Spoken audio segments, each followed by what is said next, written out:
wasiirka cusub ee wasaaradda qorsheynta Somaliland ayaa soo kormeeray goobaha loogu talagalay badbaadinta xoolaha ay abaartu saameysay ee ku yaala garoonka diyaaraduhu ka hadaan ee magaalada Burco xilligaasi oo uu daaqayay ari tiro badan oo laga keenay deegaano kala duwan waxaana wasiirku warbixin ka dhageystay mas'uuliyiinta madaarka Burco dhanka kalena wasiirka qorsheynta ayaa dhagax dhigay xarunta cilmi baarista deegaanka iyo masiibooyinka dabiiciga oo markii ugu horeysay laga samaynayo gobolada bariga Somaliland waxaana ka hadlay goobtaasi daahir maxamed jaamac oo ka socday hay'adda cilmi baarista deegaanka iyo masiibooyinka dabiiciga ee Somaliland gudoomiye ku-xigeenka golaha deegaanka ee magaalada Burco محمد حسن جامع حضي iyo xubno kale ugu dambeyntii waxa ka hadlay goobta dhagax dhiga xarunta cilmi baarista deegaanka iyo masiibooyinka dabiiciga ee gobolka Togdheer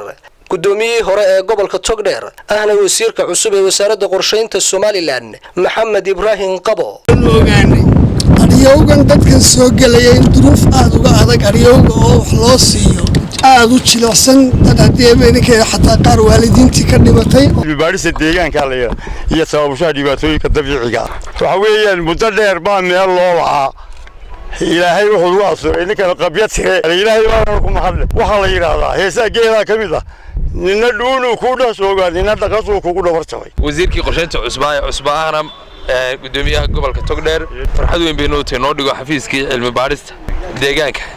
neelad nagama tagay wuxuu u tagay xafiis aan uga baahay badanahay oo marka si guud gobolada wax loo qaybsanayo mar walba aanu runtii tabi jirnay maanta aad iyo aad baan ugu faraxsanahay inuu gudoomiyihii gobolka ahna wasiirka wasaaradda qorsheynta oo hambalyo naga mudan inuu arinta maanta noo dhagax dhigo oo runtii ay ka mid noqonayso waxqabadka uu gobolka ku sii sagootay oo ahaa dhismaha maanta naraad in badan baan ka shaqeynaynay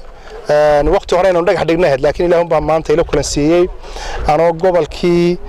waxyaabahan ku sii sagooteeyo maadaama aan u diga rogtay inaan golihii wasiirada tago runtii waan jeclaa waa gobol aad iyo aad aan loobi doonin wada shaqeyntooda muddaan ka shaqeynay alxamdulillah maanta hadaan dhagax dhigayno naraad waxa runtoodii Saud Yusuf sheegay uu nagu soo wareejiyeen waxa lahaa wasaaradda deegaanka waa ka gudoonay anagoo naraad baan ku wareejinay UNDP baa bixisay waana u dhagax dhigaynaa maanta wuxuu ka tari doonaa gobolka wax fara badan meel aynu ku kulanno